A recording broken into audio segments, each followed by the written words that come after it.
Alright, today on the table I have the Taurus PT111 chambered in 9mm and the Walter PPS M2 also chambered in 9mm.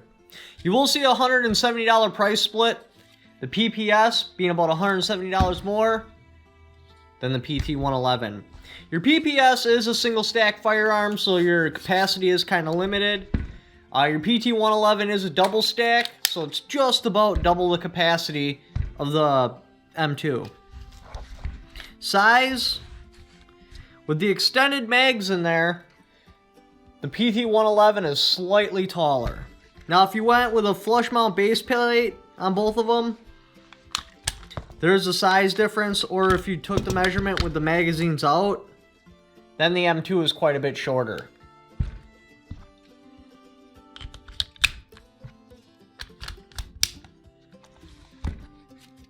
Your PT111 does have an accessory rail. Your M2 does not. So if you're going to use a flashlight with it, you're going to have to do this with the M2 or some sort of variant of it. Where if you carry a flashlight with this and it's an actual weapon light, you can just attach it, use a two-handed grip, and actuate it with your finger. Your PT111 has a loaded flag. Your M2 has a slot cut out for it, so you can just peek in there and see if there's brass. PT111 has an external safety. Your M2 does not. Takedown of the firearms is almost identical on both of them. These two slides right there and there, you pull them down, and then your slide comes off.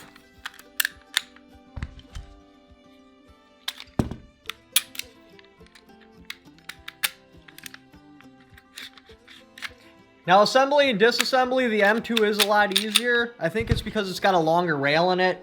Where like your PT111, there's a rail right here, then nothing, and then a rail right here.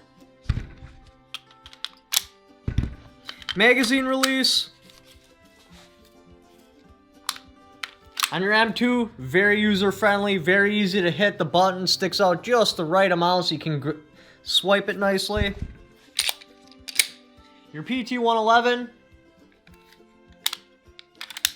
not too bad either. They both come out very nicely. Magazine going in. Little bit stiff on the 111. M2, easier. Definitely easier. Sights. Both use a 3-dot system. Your M2 is adjustable for windage. Your PT111 is adjustable for windage and elevation. Your PT111 does use the Taurus lockdown system. There's your keyhole right there, and it comes with a key. You can put it in there and lock the firearm down so it can't be used. That same tool also will adjust your sights. The overall look of the firearms, the M2 I feel is like light years ahead of the PT111. How they highlight the words in white, the milling on it, just the quality of it. Everything looks excellent. Here's your PT111. It's just kind of rough, but at a $170 price split, that's to be expected. Now, when you purchase the firearms, your M2, it's going to come with a very nice hard case, hinged in the back, sliding locking system in the front. It also has a spot for 2 smaller padlocks. You're going to get your trigger lock, and a range flag, and an extra flush mount magazine. With your PT111, you're going to get a cardboard box, an extra magazine,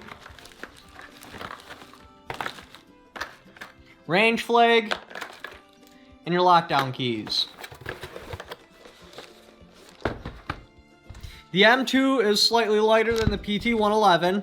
They're very similar in weight though. With the 111 is a bit fatter, and the M2 is a bit longer. Trigger brake.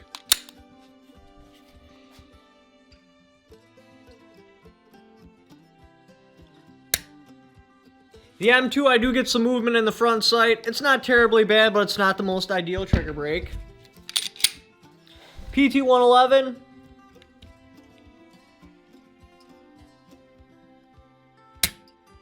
I do also get movement in the front sight. I do feel the M2 is slightly better. Now the 111 does have a second strike capability.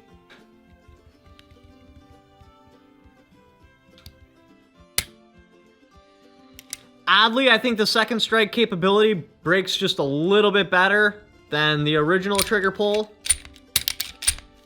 This is your reset.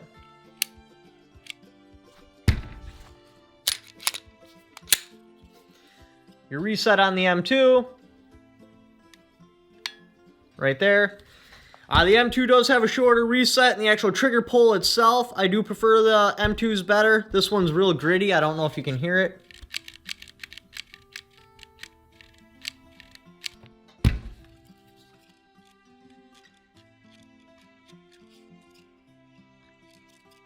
M2, you come up across a nice wall, go a little farther, and then there's your brake. Much longer on the PT111, gets heavier at your wall, a lot heavier, and then there's your brake. Slide release, 111, kind of tough to do, not too bad. M2, I do feel it is a little bit easier, but it's gated, so it's kind of hard to get your finger in there. You got to just hit it in the right spot. Racking the slide. The M2 does feel slightly lighter. They are both pretty tough though. Now what would I pick? The PT111 or the M2? Now, say you were a first-time firearms buyer, I always push the cheaper firearm. Just in case you decide you're not into it, it's easier to sell a cheaper firearm. Now, if I'm going to use this as a stash gun, like, you know, put it in my safe or my car, I'm going to go with a cheaper firearm, and I'm also going to pick this one because it's got a higher capacity. Now, for like concealed carry or something, or just, you know, because I want to buy a firearm, I would go with the PPS. I appreciate quality, so this just stands out as quality more. It's got a better trigger brake, slightly lighter. Now, the Walthers, they did use, well, they still use, but basically the trigger mechanism is where the serial number is. Now, the laws have basically made that feature obsolete, but the idea originally was that, so, say you're in one of those states, to purchase a firearm, you know, you gotta get a stool sample, get fingerprinted, have a photo ID done, then take it to an appeals court saying that, hey, I'm not crazy, I should be able to have a firearm. And then, you know, after a 24-person jury trial, if they're if they all agree you should have a firearm, then you can get a firearm. The idea was you could just pull up this trigger mechanism so then you can get multiple Walther firearms and not have to do all that stuff. You could just use your one single trigger mechanism. Now, unfortunately, with current laws, basically anything, and I mean anything firearm related in any of those states, you have to do the same process anyway, so it really doesn't mean anything anymore. But still, I do feel the Walther firearm is worth the extra $170.